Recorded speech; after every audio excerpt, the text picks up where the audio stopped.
आज हम जानेंगे माउथ अल्सर यानी कि मुंह में छाले के बारे में।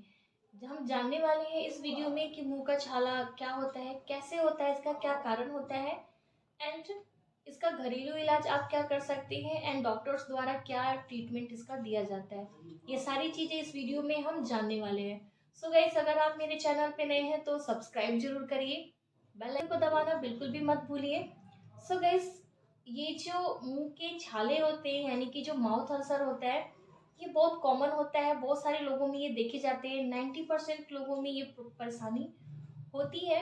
कैसी होती है यानी कि कैसा दिखता है, तो जो माउथ अल्सर है यानी कि जो मुंह के छाले होते हैं, ये आपको जीभ पर दिख जाएंगे, चिक्स पे यानी कि गाल पे, लिप्स के पीछे जो मसूरा होता है अंदर, वहाँ आपको दिख जाएंगे, मसूरों पे हो जाते हैं।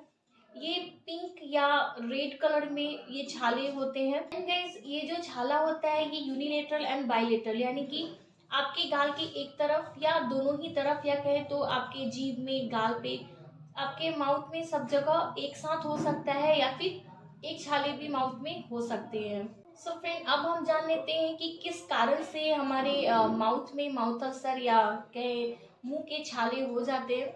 तो इसका जो कॉमन कारण है वो है इंजरी। किसी भी कारण से अगर इंजरी हो जाती है, जनरली क्या होता है कि खाते समय हमारे दांतों के नीचे जीभ आ जाते हैं, या फिर चिक्स जो होता है कट जाती है, यानी कि गाल जो है वो कट जाती है। तो ऐसे कंडीशन में भी वहां पर छाले बन जाते हैं।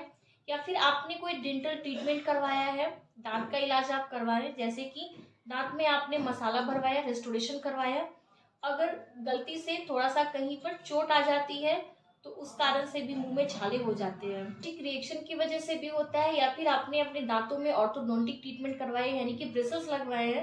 जब आप ब्रेसेस लगवाते हैं तो जनरली क्या होता है कि जो ब्रेसेस होते हैं वो अक्सर हमारी जो चीक्स होते हैं एंड हमारे जो लिप्स होती है उस जगह को इंज्योर कर देते हैं, यहाँ वहाँ पर चोट लग जाती है, उस कारण से भी छाले हो जाते हैं।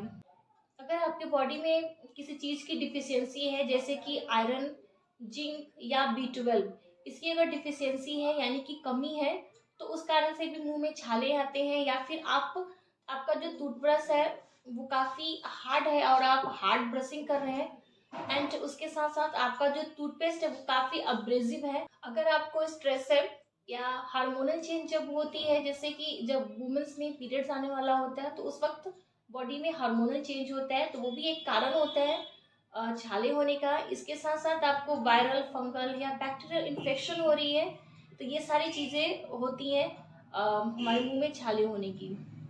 अब जान लेते हैं कि आप इसका घरेलू इलाज क्या कर सकते हैं।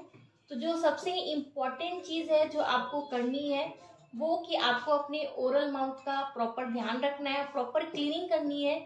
आपको जो अपना मुंह है अच्छे से साफ रखना है। आप कुछ भी खाएं पिए उसे अच्छे से क्लीन करना है, ओरल हाइजीन को मेंटेन करना है। एंड सेकेंड चीज़ गाइस, आप जो ब्रश करते हो तो आपको एग्रेसिवली हार्ड ब्रशिंग यूज़ नहीं करनी है। एंड आपको जो ब्रश है वो सॉफ्ट ब्रश ही यूज करना है। ब्रश कैसे यूज करना चाहिए इस पे अलग से एक मेरा डिटेल वीडियो है, लिंक आपको डिस्क्रिप्शन बॉक्स में मिल जाएंगे, आप वहां से चेक कर सकते हैं। इसके बाद आपको ध्यान देना है कि आपको पूरे दिन में पानी अच्छे से पीना है। ज़्यादातर लोग इस चीज़ को इग्नोर कर देते हैं, बट गाइस अगर आपका बॉडी हाइड्रेटेड नहीं होगा, जब हम पानी कम पीते हैं तो वो भी एक कारण होता है माउथ में अल्सर होने का। एंड इसके साथ साथ आपको अपने खाने में स्पाइसी, हॉट एंड स्पाइसी चीज़ों को अवॉइड करना है जब तक आपके छाले ठीक नहीं हो जाते, क्योंकि इससे तो एक आपको परेशानी भी होगी, आप खा भी नहीं पाओगे स्पाइसी चीज़ें, क्योंकि छाले जो होते हैं तो काफ़ी पेन होता है उसमें जब हम स्पाइसी चीज़ों को खाते हैं तो। एंड जब आपको ज़्यादा एसिडिक चीज़ों को भी अवॉइड करना है, जैसे कि मैंने बताया अभी ऑरेंज, स्ट्रॉबेरी एंड पाइनएप्पल, ये सारी चीज़ें आपको अवॉइड करनी है। इससे भी हमारे जो होते हैं छाले बढ़ते हैं।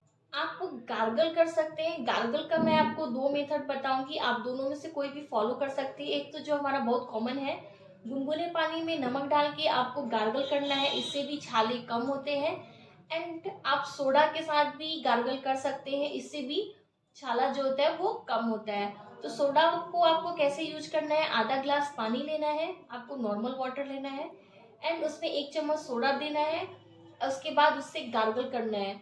इससे क्या है कि आपके जो छाले हैं वो कम हो जाएंगे। बट गाइज आपको सोडा के साथ ध्यान देना है कि जो सोडा हो थोड़ा सा बर्निंग सेंसेशन होता है। अगर थोड़ा है तो आप इसे यूज करिए, अगर बहुत ज़्यादा बर्निंग होती है तो फिर आप इसको यूज नहीं करिए। इसके साथ आप आइस क्यूब का यूज कर सकते हैं। जहाँ भी आपके छाले हैं आप वहाँ पर आइस क्यूब रखेंगे तो जो बर्निंग होती है, जो छाले में जलन होती है, वो उसे कम करेगा। एंड आप एलोवेरा यूज कर सकते हैं। अगर एलोवेरा प्योर फॉर्म में आपको अपने घर पे मिल जाए तो उसका आप जेल यूज करिए, वो भी आपको काफ़ी रिलीफ देगा। इसके साथ साथ आप कोकोनट ऑयल का भी यूज कर सकते हैं। जो एडिबल कोकोनट ऑयल होती है वो आपको यूज करना है। डॉक्टर्स क्या ट्रीटमेंट देते हैं तो इसके लिए एंटी माइक्रोबियल आपको माउथ वॉश दिया जाता है। अगर आपको बैक्टीरियल, फंगल या वायरल इन्फेक्शन हो रहे हैं तो उसको दूर करने के लिए एंटी माइक्रोबियल माउथ वॉश दिया जाता है। एंड बी कॉम्प्लेक्स दिया जाता है न्यूट्रिशनल सप्लीमेंट्स के साथ। इससे क्या है कि आपके जो छाले हैं, जो अल्सर है, उसे कम किया जाता है। मार्केट में गैस बहुत तरह टाइप्स के जेल अवेलेबल होते हैं छाले के लिए। जो टॉपिकल पेन रिलीफ जेल आता है, इससे क्या होता है कि जब छाले पे आप अप्लाई करते हैं तो इसमें एक एनेस्थेटिक प्रॉपर्टी होती है, जो जब आप छाले पे से अप्लाई करेंगे तो उसे वो सुन कर देता है। एंड जो उससे पेन हो रहा होता है, यानी कि दर्द हो रहा होता है, जो जलन हो रही होती है, उसे वो रिड्यूस कर देता है। इसे आप आसानी से खाना भी खा सकते हैं लगाने के बाद। अगर आपको न्यूट्रिशनल डाइट की एडवाइस देते हैं जिसमें आपको हॉट एंड स्पाइसी फूड बिल्कुल भी नहीं खाना होता है, एसिडिक फूड को आपको अवॉइड करना है एंड अपने डाइट में आपको हेल्दी खाने को इंक्लूड करना है। इससे क्या है कि जो छाले की प्रॉब्लम है वो सॉल्व हो जाती है। तो फ्रेंड, ये था आज का वीडियो। आई होप कि आप लोगों के लिए हेल्पफुल रहा हो। अगर ऐसा है तो लाइक देना मत भूलिए एंड चैनल को सब्सक्राइब करिए, बेल आइकन को भी दबाइए। एंड गाइस, अगर आपके कोई क्वेश्चन है तो आप मुझे कमेंट सेक्शन में भी पूछ सकते हैं। एंड डिस्क्रिप्शन बॉक्स में मेरा कॉन्टैक्ट नंबर है, आप वहाँ भी मुझे कॉल करके पूछ सकते हैं। तब तक के लिए be healthy and be happy. Bye bye.